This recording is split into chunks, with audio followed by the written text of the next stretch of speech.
Assalamualaikum warahmatullahi wabarakatuh. Ketemu lagi dengan saya, Putut Pamil Widakdo.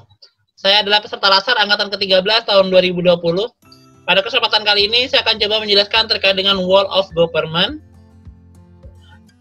Lalu di sini Wall of Government itu berkaitan erat dengan yang namanya peran ASN. Peran ASN apa sih? Peran ASN adalah pelaksana kebijakan, pelayanan publik, dan juga perekat dan pemersatu bangsa. Jadi Wall of Government itu berkaitan erat dengan peran ASN, di mana nanti tujuannya adalah mendukung adanya pelayanan yang terbaik, pelayanan yang ramah, pelayanan yang prima, di mana peran ASN di sini akan didukung oleh adanya Wall of Government. Nah, Wall of Government itu apa sih? Jadi Wall of Government adalah sebuah pendekatan penyelenggaraan pemerintah yang menyatukan upaya-upaya kolaboratif pemerintah dari seluruh sektor dalam ruang lingkup koordinasi yang lebih luas guna mencapai tujuan pembangunan kebijakan, manajemen program, dan pelayanan publik. Jadi Wall of Government itu ingin menyatukan unit-unit atau semacam layanan atau program. Tujuannya apa? Memangkas birokrasi atau mempermudah pelayanan. Karena selama ini kan kita terlalu banyak pintu-pintu atau bahasanya unit-unit yang harus kita lewati dalam mengurus satu layanan. Nah, maka di pemerintah ingin menerapkan Wall of Government untuk apa? Membantu masyarakat, mempermudah perizinan dan lain-lain ya. Jadi tujuannya ingin memajukan layanan, memudahkan masyarakat umum pembayar pajak dan lain-lain. Lalu gimana pendekatannya? Pendekatannya pertama satu, menguatkan koordinasi antar lembaga terlebih dahulu, lalu membentuk lembaga koordinasi khusus, membentuk gugus tugas, lalu yang terakhir membentuk koalisi sosial. Jadi sini pendekatan Wall of Government yang dapat diterapkan oleh pemerintah agar unit-unit ini mau untuk melaksanakan namanya Wall of Government. Lalu praktek Wall of Government pada pelayanan publik, yaitu satu, pelayanan bersifat administratif, pelayanan bersifat jasa, lalu ada juga pelayanan barang, lalu juga pelayanan regulatif. Nah, ini adalah praktek Wall of Government yang dapat dilaksanakan untuk pelayanan publik di pemerintahan. Di sini ada 5 pola pelayanan. Yang pertama, pelayanan teknis fungsional. Itu pola pelayanan publik yang diberikan pemerintah sesuai dengan bidang tugasnya saja. Lalu ada juga pola pelayanan satu atap. Di sini pola pelayanan yang secara terpadu, satu instansi pemerintah yang bersangkutan sesuai dengan kewenangannya masing-masing. Namun lokasinya mungkin sudah di satu tempat yang sama ya. Lalu pola pelayanan satu pintu. Nah, di sini merupakan pola pelayanan di mana masyarakat yang diberikan secara tunggal oleh satu unit kerja saja, namun bisa lintas unit ya, saling membantu. Nah, di sini pelayanan publik disatukan dalam satu unit pelayanan saja. Rantai izin sudah dipangkas menjadi satu saja. Lalu juga pelayanan terpusat, yaitu instansi pemerintah yang bertindak selaku koordinator terhadap pelayanan instansi pemerintah yang terkait dengan bidang pelayanan masyarakat yang bersangkutan. Lalu yang terakhir ada pelayanan elektronik, yaitu menggunakan teknologi informasi, merupakan otomatisasi pemberian layanan bersifat elektronik, dapat menyesuaikan dengan keinginan dan kapasitas masyarakat penggunanya. Lalu ada tantangan penerapan WOG, yaitu satu, kapasitas SDM dan institusi, nilai dan budaya organisasi, lalu ada kepemimpinan.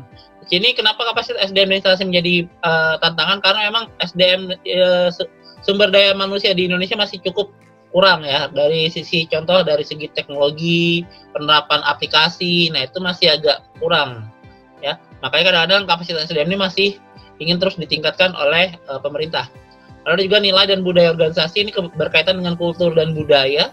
Jadi kalau kita ingin menerapkan Wall of Government, kita juga harus tahu apa sih yang jadi budaya di daerah tersebut, di pemerintahan tersebut seperti apa, baru kita terapkan pendekatan dari Wall of Government. Yang terakhir kepemimpinan, di sini kita harus tahu juga top management merupakan pengambil kebijakan tertinggi. Maka kita harus bisa menerapkan bagaimana Wall of Government ini pemimpinnya mau untuk menerapkan. Jadi kita adakan lobby, adakan kerjasama, adakan MOU, dan lain-lain. Tujuannya apa? Agar Wall of Government dapat diterapkan di instansi tersebut. Refleksi dan aktualisasi. Jadi di sini Wall of Government adalah pengembangan kebijakan pemerintah dengan program terpusat, terstandarisasi dalam rangka pemberian layanan yang terintegrasi dan memudahkan masyarakat luas dalam mengaksesnya. Nah, ini udah jelas ya. Jadi Wall of Government itu memudahkan mengintegrasikan data. Jadi nggak ada lagi yang datanya sendiri-sendiri, terpusat. Contoh seperti catatan sipil. Jadi data-data KTP, data-data biodata diri, data kakak keluarga itu semua terpusat di Dukcapil. Nanti dari unit-unit lain itu tinggal mengintegrasikan aja datanya. Bahasanya kalau saya datang ke unit A, B, C, saya tinggal bawa KTP saja. Begitu diinputkan NIP atau NIK-nya dia, nomor induk kependudukan, itu langsung terbaca data kami, data masyarakat umumnya ya.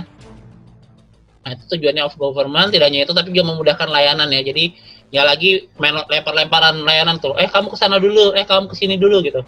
Tapi sudah berbasiskan layanan yang tepat. Hanya diam di satu tempat misalnya, dan pelayanan juga prima, cepat, ramah, responsif. Bahkan lebih cepat kalau menggunakan teknologi informasi. Jadi tidak memakan waktu lama, harus menunggu 3-4 hari untuk pelayanan. Karena masyarakat juga sibuk dengan kegiatan dan pekerjaan dia sehari-hari. Lalu rencana aktualisasi saya sebagai seorang ASN dosen yaitu menerapkan WOG pada beberapa layanan kepada CPNS Akademika di kampus agar terjadi integrasi data antar unit yang baik. Lalu menerapkan WOG pada beberapa layanan kepegawaian yang saat ini itu masih dirasa terpisah-pisah data antara fakultas dan juga rektoratnya atau umum ya. Lalu menerapkan role of government pada diri sendiri apabila melihat suatu layanan di lingkungan kerja yang masih membingungkan atau kompleks dapat segera dibuatkan inovasi pelayanan agar lebih efektif dan efisien. Jadi kalau ada sebuah pelayanan yang saya rasa masih berbelit-belit, harus pakai form, harus pakai tanda tangan yang berbelit-belit ya, harus beberapa tahap, itu mungkin bisa diringkas dengan memanfaatkan teknologi informasi. Lalu saat ini Universitas Unmul telah mulai menerapkan sistem pelayanan terpadu yang menggunakan konsep WOG. Jadi Unmul itu sudah mulai menerapkan WOG dengan sistem pelayanan terpadu. Nah, itu sedang dikembangkan terus, diberikan layanannya. Maka saya akan coba untuk ikut mendukung penerapan dari layanan terpadu tersebut.